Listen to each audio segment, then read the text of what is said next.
What's up, world? It's your girl Brittany, and today I have Mr. Ro James. What's up? See the way you make me feel, I just can't describe, and I just can't deny it. Oh baby, and I know that you want me, don't know why you're fighting, baby. Oh,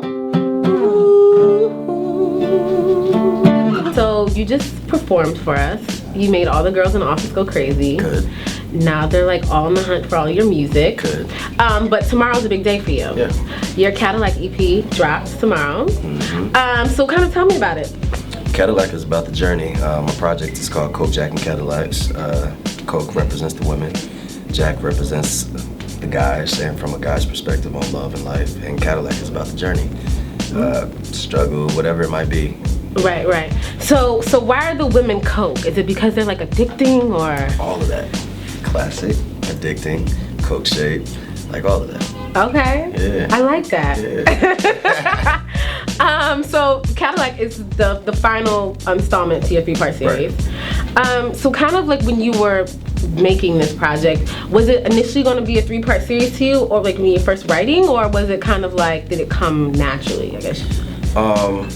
It wasn't initially going to be a 3-part, but management suggested some things, which it made perfect sense, because in order for people to understand the story, you have to break it down for people. And I think that if we just put it out together, people wouldn't get the point. Right. You know what I mean? And they wouldn't be able to get into the music because they just, skim through it or whatever. Can anybody save me? I'm crying out for help. I just don't wanna lose myself. Oh, and drinking from a bottle. So you've kind of had like you have like an interesting life because you were a military brat, right? So you've grown up in a lot of different places. You're like one of those kids that probably always had to make new friends. Yeah. You know, a lot of those awkward moments when you're at school and nobody wants to talk to you because you're the new kid. It was weird. What? You know what? I didn't experience that. Okay. Where people didn't want to talk to me. Everybody was nice. Yeah, everybody was nice, and they were like, "Who's this new guy? Who you think you are?" You know, yeah. Okay, so kind of tell me about like growing up, because you lived in a lot of places, right? Like Hawaii, Oklahoma, Indiana. A lot of random states. Yeah. So kind of tell me about like how it was growing up for you then. It was interesting. Like you said, you have to adapt to new environments. Every 2 years or 3 years, my dad would get stationed somewhere, and it would be like a new school, new environment.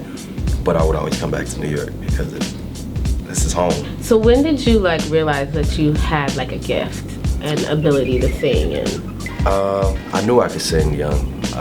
Right, like 10. I remember actually living in Hawaii, and my dad, we used to drive to the gym, and on the highway, my dad would always make me sing. He'd be like, sing this song, sing this verse, you got the second verse, and I was shy, and I would be like, nah, I don't want to do it.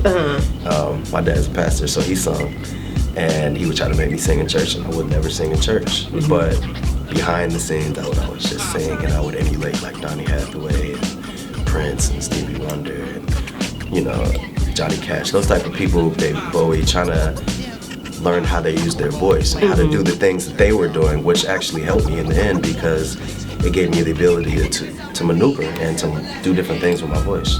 I think I read somewhere that you like went to school for social work, right? Yeah, I was going to school for social work. So you were gonna like help kids and families. Yeah.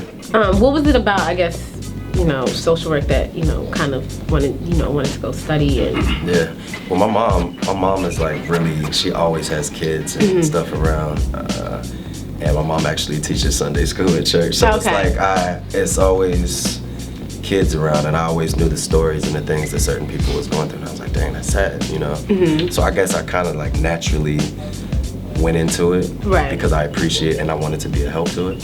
But, of course, I broke off into music, but even now I still volunteer at ACS and teach kids like creative writing and songwriting and stuff like that. I wanna put your love in my pocket, so when I wanna use it, I got it. You got what I like, ooh, I'm satisfied. I wanna put your love in my pocket, ooh. let's talk about your style, because Okay. you have like amazing style. Thank you. From like the accessories to the go-tos to the cowboy hat, like the best. So kind of tell me about like your style inspiration. Well, my style, basically, like I said, I've been everywhere. So I think I pulled from every different place that I've been to and been inspired by. My dad used to watch John Wayne movies. Okay. You know, and so when I went to a store one day and I saw this hat on the wall, and I was like, oh, I want that hat. It reminds me of something. You know, like whatever your style is, whatever the things that you go after, and when you like it reminds you of something. It reminds you of something that you liked when you were younger. And Right. and you was like, when I get older, I'm gonna get that. And so now things like the hat or my go-to, for example, my family's Panamanian, so all of my aunts and my grandfather. Uncle, y'all, everybody has a They go-to. used to have a gold tooth. My grandmother actually she has a gold tooth. My dad has a gold tooth right here in the front. Okay. So when I chipped my tooth, I was like, oh yes, I can get a The gold gold tooth. So I got it. Where do you think, like, would you rather be in a relationship or do you like single life or? I'm open to love. I just think that I needed to focus in order to get where I wanted to be. Because women are distractions. Absolutely, because you need attention. Right. Y'all need attention, y'all want text, y'all want phone calls, y'all want to spend time. And there's nothing wrong with that. It's just when you have so many things that you're trying to do and accomplish, you need to have yourself together first in order to be the best person in that next relationship that you get into. So I wanted to make sure that I was that before I get into another relationship. Yeah. So like the first time you ever got your heart broken, how long did it take you to like trust a woman again? Because I know guys, like, you guys get your heart broken one time and the fucking world's over for you Yeah, guys. that's very true. And like women, like, we get our heart broken and we're like, oh, I'm sad, but then then you find next somebody move, else and then same thing happens. But like guys, I feel like you guys really like shut down. Was that something that happened to you or? Yeah, I think I did shut down, but I think that's what I tell in Coke, Jack, and Cadillacs. I think that first love is the blueprint of what you expect from other relationships. Because if you did something that reminded me of that relationship, I'm gonna be like, oh, yeah, I know what this is. I've seen this before. You know, so I don't know if I ever technically got over that. I got over it, but I'm reminded. I didn't forget. What's up? This is Ro James. You can find me on rojamesxix.com. It's all social media is RoJamesXIX. This is Global Grind TV. Peace.